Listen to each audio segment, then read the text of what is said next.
Yes, ആദ്യ crew member, ആദ്യ ആൾ പുറത്തേക്ക് എത്തിയിരിക്കുന്നു.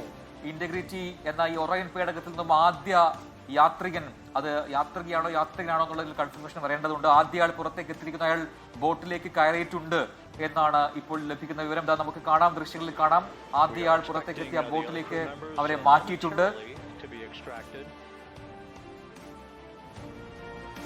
ഇതാ മറ്റുള്ള രണ്ടാമത്തെ ആളെയും കൊണ്ടുവരുന്നു. ആ ഓറഞ്ച് കളറുള്ളതാണ് ആസ്ട്രോനോട്ട്സ്.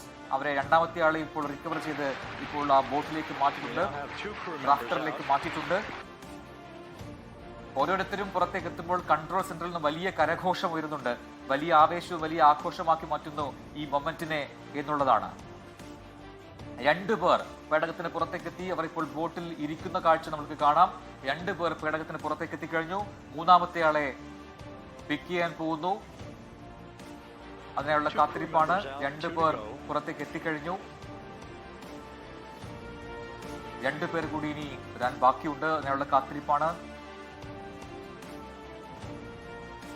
കൃത്യമായി പരിശീലനം ലഭിച്ച എക്സ്പേർട്ടുകളാണ് ഈ റിക്കവറി ഓപ്പറേഷനിൽ ഇപ്പോൾ പങ്കെടുത്തുകൊണ്ടിരിക്കുന്ന ദൃശ്യങ്ങളിൽ കാണാം. അവർ എത്രമേൽ എക്സ്പേർട്ടുകളാണ് എന്ന് വിളിച്ചു പറയുന്നതാണ്. കാരണം സമുദ്രത്തിലാണ് ഈ ദൗത്യം നടക്കുന്നത് എന്നുകൂടി അറിയുക. റിക്കവറി ദൗത്യം, വീണ്ടെടുക്കൽ ദൗത്യം.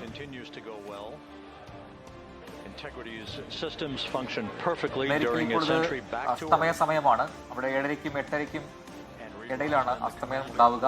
ആ സമയമാണ് ഇപ്പോൾ അവിടെ നമുക്ക് കാണാം. യെസ്, റീഡ് വൈസ്മാൻ ആണ് ഏറ്റവും ഒടുവിൽ പുറത്തേക്ക് എത്തിയിരിക്കുന്ന ആസ്ട്രോനോട്ട് എന്നാണ് മനസ്സിലാക്കാൻ കഴിയുന്നത്. എല്ലാവരും all they are feeling well എന്നാണ് അറിയിപ്പ് ലഭിച്ചിരിക്കുന്നത്. അങ്ങനെ 4 യാത്രികരും പുറത്തേക്ക് എത്തിയിരിക്കുന്നു. ഇതൊരു ചരിത്ര നിമിഷമാണ്.